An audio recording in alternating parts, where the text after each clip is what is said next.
I checked everything. Mic is on. Recording. Recording. I'm not making more blooper reel stuff for Ro. So, hi, this is Mike from Bald&Balding. I'm the bald one, in case you hadn't guessed. And I'm here today with PJ MacLayne. PJ MacLayne. And you have any number of books you've published. So, my first question usually is, how long have you been writing versus how long have you been published? I have been writing since high school, and we won't say how long ago that was. Of a certain age, yes. Of a certain age. We're mature. I started off with poetry. Awesome. I wrote poetry for years. Mm-hmm. And then I got involved with computers. Okay. At the ripe age of 40. Oof. And because the use of the brain on the computer stuff versus the poetry stuff, you know, the whole right brain, left brain. Right. I found it harder and harder to write poetry because I was concentrating so hard on computers. Right. Well, about 20 years ago, I really missed writing, and I wanted to try something new. So I decided to write a book. And I'm sure you've heard of National Novel Writers Month, where you try to write 50,000 words in the month of November, which is crazy. Yes. Well, I tried it. I didn't win, but it hooked me. Yep. I rewrote that book 4 times before I decided it would never be published. But Smart. I learned a lot in the process. My first book I wrote 8 times before I abandoned it. There you go. So. But that got me hooked. And Yep. I've been writing books ever since. Awesome. So do you have a new release that's coming out soon? I have. Well, it is already out. Oh, awesome. This is The Rise of Jake Hennessy. Okay. Jake is my bad boy in my mystery novels. Okay. And he's on the shady side, but you never know whether he's bad or he just plays bad. Right. Well, and he would never tell me. As I wrote the 6 books of the Harmony Dupree mysteries, I never knew Jake's motive. Huh.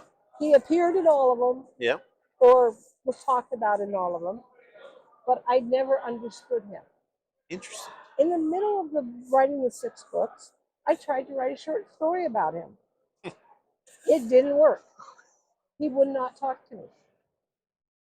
So I finished the last book, The Ranger's Dog Tag. I knew I needed to wrap up the series. Yep. I felt like if I kept writing the series, it would get stale. Yep. And you've seen that. People who have 20 books in a series and keep writing them, nothing ever changed. Right. After so long, you've used all your ideas and you're regurgitating. Yeah. So I wanted to end the series at the right point. Right. So I figured 6 books was a good place. I'd end it. I was ready to move on to something else. Well, Jake came along. Jake, who would not talk to me, decided now it's my turn. So I ended up writing The Fall of Jake Hennessy as a prequel. I wrote the prequel after I wrote all the books. Right. So there was only so much I could do with it. Right. Because I had to stay true to his character in the books and what happened, because they were written chronologically. Thank you. They were written chronologically, so I had to stay true to his character and the timeline and that kind of stuff. And I thought, okay, well, that'll do it, right? Yep. No. No, of course not. Of course not. So after I got done writing that book, Jake says, okay, now what am I going to do? And I'm like, well, I don't know. You tell me. What are you going to do? So I wrote The Rise of Jake Hennessy. If I've got the fall, I've got to have the rise. Right. He's an interesting character, and yes, he is not. So is this a pre-prequel? No, this is a sequel. Oh, it's a sequel. Okay. So I have the prequel, the 6 books, and the sequel. Nice. And the sequel is set 20 years after The Ranger's Dog Tag, which was the last book in the series. Awesome. Which means it's 20 years in the future. You know what I like best about these interviews? Is I can talk to people who are like, I'm talking to a fictional character and he won't talk back, and it is completely normal. I cannot tell you how many arguments I've lost to fictional characters who reside only in my head. And people are like, are you taking medication? It's so nice to talk to other authors. Well, and I have been known to have arguments with my characters, and Yes. normally they win. Yes. I'm like, okay, which direction is this going? What? Yeah. No, that's not where I want. Okay. Yeah. And you negotiate with them, and I negotiate with my you're like, the characters, negotiation is the character gets whatever they want. and the character normally gets what they want. Yeah. I may sideline them for a little while, but yes, the Yeah. characters get. Now, I did not give Jake everything he wanted, but I gave him enough to make it satisfying. Okay. Um, So is this your only series, or do you have more besides? I have another series. The brightly colored books up there. Over here, everyone. Over here, but here's one of them. Ah. These are my Free Wolves series. Now I'm going to.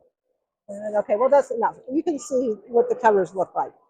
And once you find her on Amazon, you can get the whole series. Absolutely. I'm not sure this series is done yet.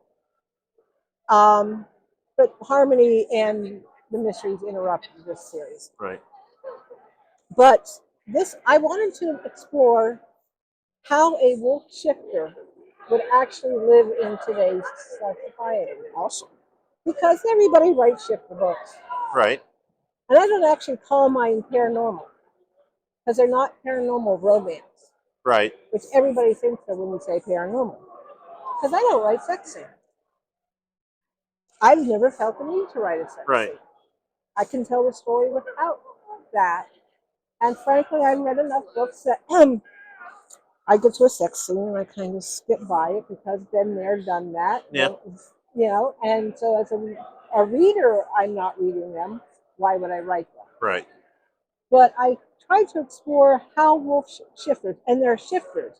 They're not werewolves. Mm-hmm. They are not bound by the moon. They can shift whenever they want to. Okay.